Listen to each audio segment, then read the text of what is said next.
I travel a lot, you do too as well. Nintendo Switch has been phenomenal. You're probably playing Mario. I don't blame you. There are hundreds, literally hundreds of moons to get in that game. But if you're like me, you play a bunch of games at the same time and you probably need a palate cleanser here and there. So I realized, because we don't necessarily always have a catch-all for these things here at IGN, and also because I really love indie games and the Switch is becoming such a great home for them, that there are a bunch of really cool indie games that hit on Switch recently, like very recently, that you probably totally missed. And that's okay because I just checked, the Switch turned 6 months old and it just had its like 210th game launched on the system already, which is pretty nuts if you think about it. Like, side note, if you're just on the fence about the Nintendo Switch, like, the train has left the station. Yeah. It's good to go. It's good. fine. Yeah. You can buy in now, EA. No. So anyway, I thought I'd run down some of the games I'm playing that I really like that launched in the last couple of weeks or months. Really cool little things. Look up the trailers for them. We'll show you some footage right here. Starting with Splasher, which just launched. When I first heard about this game, it looked sort of like a 2D Splatoon meets Meat Boy. I'm not entirely wrong about that, but it's really fun and it's very twitchy, like quick-hitting based platforming game. It uses paint as a sort of mechanic. Blue can lift you up, red is something you can run along, and yellow will make you bounce. So switching between those things is not always entirely your choice. The environment actually throws things at you.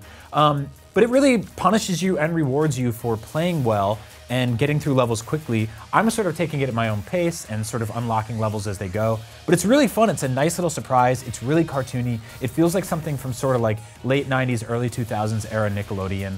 And I dig it. There's a ton of challenges, a ton of levels to unlock and play. And it's really a special thing.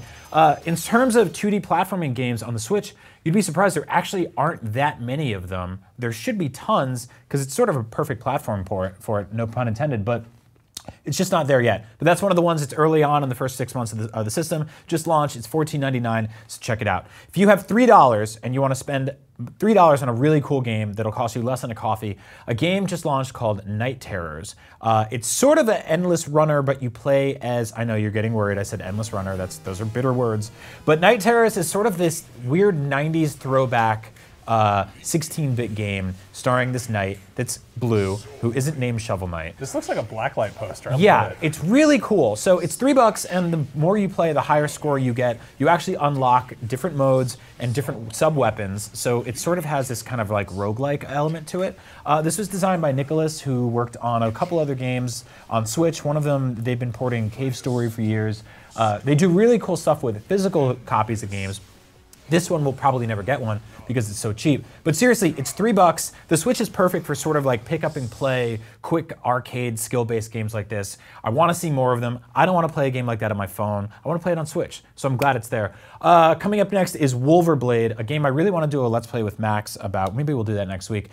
This is a side-scrolling beat-em-up that feels like one of the most violent cartoon games I've ever played. But it's also historically accurate. Oh, good.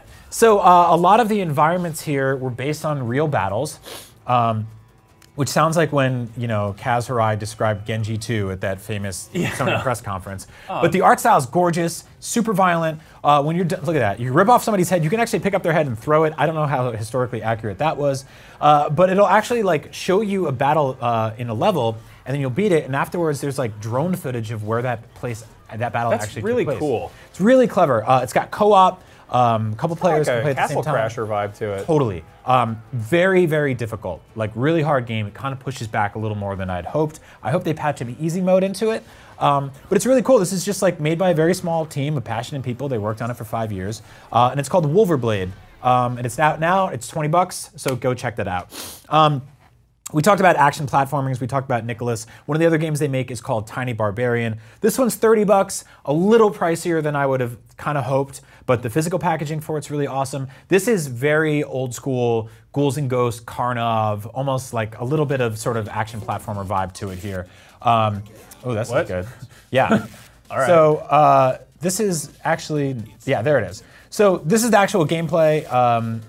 And just a real buff dude, just really feeling that burn.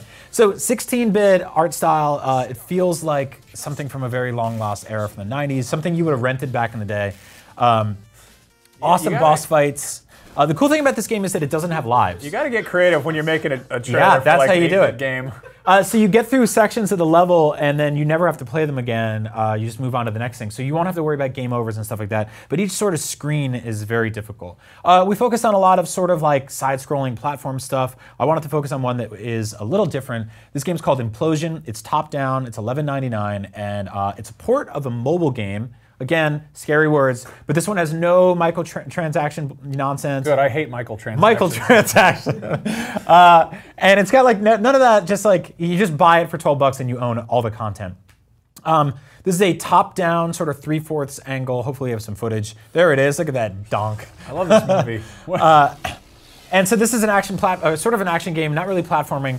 You're like a robot ninja, and you upgrade your character, get him better swords, get him better suits, just beat the hell out of waves of enemies, and it's level-based, and there's huge bosses and all this other cool stuff. So I really dig that. That wasn't gameplay right there. No, right? it wasn't. That was, That's okay. just, yeah. So I honestly, this was a tough list to put together. I could have put 20 games on this list. I'll probably do sequels to this video. But yeah, that's just 5 cool games I'm playing right now. How many games do you have in your Switch library right now? I think I have 105. Yeah. Nice. Yeah. Nice. Yeah, there's a lot. That's a lot, yeah. I mean, like, you know, in the interest of honesty, I get a lot of games through IGN. I get sent a lot of codes. I buy a lot myself too. I just try to stay well versed on this stuff. But I do it really because I love playing games on this thing, and a lot of the games are sort of small and succinct, and you can sink 2 or 3 hours into them and finish them, and that's pretty awesome. And those are 5 Nintendo Switch games I'm personally really digging right now. If you want some accessories for your Switch, check out this video that we made about Switch accessories. And if you want some validation, here's Seth Rollins from WWE telling you he loves his Switch too.